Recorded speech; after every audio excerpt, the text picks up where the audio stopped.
Hello everyone, welcome back to our YouTube channel Badal sir classes. So आज हम start कर जाउछे कन्ना अष्टम श्रेणी हॉलिडे होमवर्क निमंते विज्ञानर प्रश्नपत्र आलोचना करबा। आ सब सब्जेक्ट रो मु ऑलरेडी प्रश्नपत्र अपलोड करि सारी छी। जो माने भी वीडियो न देखिछ प्लेलिस्ट रे वीडियो जाय देखि परिबो, बुझियोछि। सो डेरी न करी वीडियो को स्टार्ट करबा। कहूँ कि 1 नंबर प्रश्न कहूँ जेकोसी मंजी को माटी रे पोतिबे और तार जत्न नेबे, प्रति सप्ताह रे तार विकास को लिखिबे, प्रत्येक अंशर मूल पत्र कांड आदि कार्य को दर्शाइबे। देखो केउ भली भाबरे तो करूची तुम करि परिबो। प्रथम तुम ना लिखिबो, एठी मोर नाम तुम ना जाथो लिखिबो। मु अष्टम श्रेणी रे पढ़े, मु मंजी को माटी रे पोती जत्न नेउथिली। एई भली भाबरे कोन मंजी को माटी रे पोती जत्न नेउथिली, एई भली भाबरे किछि करिवो। प्रति सप्ताह तार विकास केमथि हबो, प्रथम केमथि लिखिबो ना माटी रे मंजी पोतिया तारीख, जो दिन मंजीटा पोतीच माटी रे ता तारीख लिखिबो। गजा बाहरिबा सप्ताह, केउ दिन मात्र गजा बाहर मंजी अछि माने तो गजा बाहरियो माटी रे पोतिला माने, तो केतई करे गजा बाहरला सेरा लिखिबो। प्रथम पत्र बाहरिया सप्ताह, तापर टिके गछ बड़ होई कि पत्र केउ तारीख रे बाहरिचे, पत्र बड़ हबा सप्ताह, तापर होची उच्चता वृद्धि हवा सप्ताह, केते उंचा से कोन वृद्धि होची, एटा होची। तापर पत्र पत्र वाला माने तापर होची कोन पत्रटा बड़ हला, प्रथम पत्र बाहर छोट छोट हबो, तापर पत्र बड़ हबो, तापर उच्चता वृद्धि हवा सप्ताह ना लिखिबो। कांडर रंग परिवर्तन हेबो, कांडर रंग परिवर्तन हेबो, पत्र रंग परिवर्तन, देखो कांडटा रंग परिवर्तन हबो, एटा देखो रंग परिवर्तन हबो। तापर होची पत्र रंग परिवर्तन सप्ताह, सेटा मध्ये तुम कोन देखिबा को पड़िबो, बुझे होची। एबोली देखो एटा होची कांड, एटा होची पत्र, एटा होची कोन मूल, क्लियर। तब देखिए मूलर कार्य कोन ना, मूल माटी रु पानी और पोषक तत्व ग्रहण करिथाय, एहा गछ को जाबुड़ी धरि रखिथाय, गछर विभिन्न अंश पई पानी और खनिज पदार्थ परिवहन मध्य करिथाय। कांडर कार्य लिखिबो ना, एहा गछर मूलरू पत्र एवं अन्यान्य अंश को जल एवं खनिज पदार्थ परिवहन करिथाय, एवं पत्ररू खाद्य पदार्थ गछर विभिन्न भाग को परिवहन करिथाय। तापर पत्रर कार्य लिखिबो, पत्रर मुख्य कार्य होची उद्भिद पई आलोक शोषण करिबा, एहाको उद्भिदर रोषेई घर बोली कहा जाए। जल्दी जल्दी पिला माने चैनल को सब्सक्राइब कर दियो, जाफरे सब सब्जेक्ट रो प्रश्न पत्र पाई परिबो। नेक्स्ट क्वेश्चन जीवा। नेक्स्ट क्वेश्चन कहूची जेकोसी एक प्राकृतिक विपर्यय एवं एथिरु रक्षा पाया पई की सावधानता अवलंबन करिबा से संबंध रे सविशेष तथ्य लिखिबा। जेकोसी एक प्राकृतिक विपर्यय एवं एथिरु रक्षा पाया पई की सावधानता अवलंबन करिबा से संबंध रे सविशेष तथ्यटी कोन लिखिबे।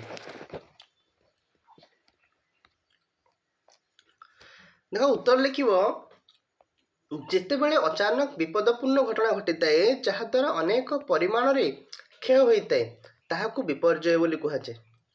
विपर्यय सर्वदा प्राकृतिक वा मनुष्यकृत होइताए।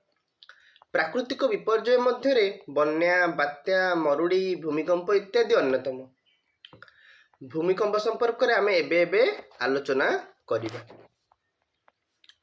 भूमिकंप बेले बेले भूपृष्ठ थरी उठे बा कंपी उठे। पृथ्वी पृष्ठ रे कंपन को भूमिकंप बोली कहा जाए। पृथ्वीर दुईटी खंड हठात परस्पर पाखर खसीगले मध्य ताहा एक भूकंप सृष्टि करे।